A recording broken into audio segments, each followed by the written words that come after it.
தாய் தமிழ் உறவுகளுக்கு வணக்கம். திருமாவளவன் கூட்டணியின் தலைவராகின்றார். திருமாவளவன் கூட்டணியின் தலைவராகின்றார் என்ற தலைப்பில் இந்த காணொளியை நாம் காண்கிறோம். 2026 தமிழக சட்டசபை தேர்தல். திமுக கூட்டணியில் சீட்டு பஞ்சாயத்து மிகப்பெரிய தலைவலியை திமுகவுக்கு கொடுத்துள்ளது. தேமுதிகவின் வருகை திமுக கூட்டணியை கலகலக்க வைத்துள்ளது. தேமுதிகவிற்கு 10 சட்டசபை தொகுதிகளும் ஒரு ராஜ்யசபா உறுப்பினர் பதவியும் வழங்கப்பட்டுள்ளதாக கூறப்படுகிறது.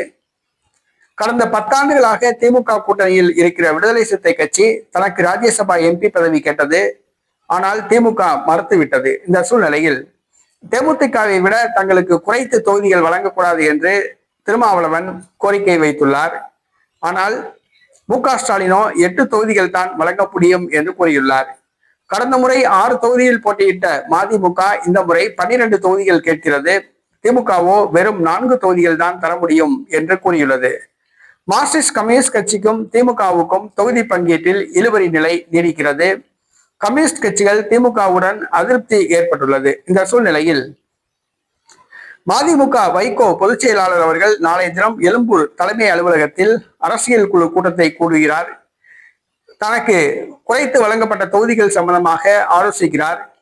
நாளைய தினம் கூட்டணியிலிருந்து வெளியே வரலாம் என்று கூறப்படுகிறது. தேமுதிக திமுக கூட்டணிக்கு வந்தால் பலம் என்று கருதப்பட்டது. ஆனால் திமுக கூட்டணிக்கு வந்தது திமுக கூட்டணியை சுக்குநூறாக உடைக்கும் போன்று ஆகிவிட்டது. தேமுதிகவின் வருகை திருமாவளவன், வைகோ மற்றும் கம்யூனிஸ்ட் கட்சிகளுக்கு அதிருப்தியை ஏற்படுத்தியுள்ளது. கடந்த முறை போட்டியிட்ட தொகுதிகளை விட இந்த முறை தனக்கு அங்கீகாரம் கொடுக்காததால் இந்த 4 கட்சிகளும் திமுக கூட்டணியிலிருந்து வெளியேறலாமா என்று யோசிக்கின்றன. ஏற்கனவே 2016 ஆண்டு மக்கள் நல கூட்டணி உருவாக்கப்பட்டது போன்று இந்த 4 கட்சிகளும் மற்ற ஒரு சில கட்சிகளை இணைத்து மீண்டும் ஒரு புதிய கூட்டணி உருவாக்கலாம் என்று கூறப்படுகிறது. 2016 ஆண்டு மக்கள் நல கூட்டணிக்கு தலைமை தாங்கியவர் வைகோ இந்த முறை திருமாவளவன் தலைமை தாங்குவார் என்று கூறப்படுகிறது. திமுக கூட்டணியில் தொகுதி பங்கீடு சுமூகமாக நிறைவேறாவிட்டால் திருமாவளவன் தலைமையில் ஒரு புதிய கூட்டணி உருவாகும் என்று கூறப்படுகிறது. அதில் மதிமுக, மார்க்சிஸ்ட் கம்யூனிஸ்ட் கட்சி, இந்திய கம்யூனிஸ்ட் கட்சி ஆகியவை இருக்கலாம் என்று எதிர்பார்க்கப்படுகிறது.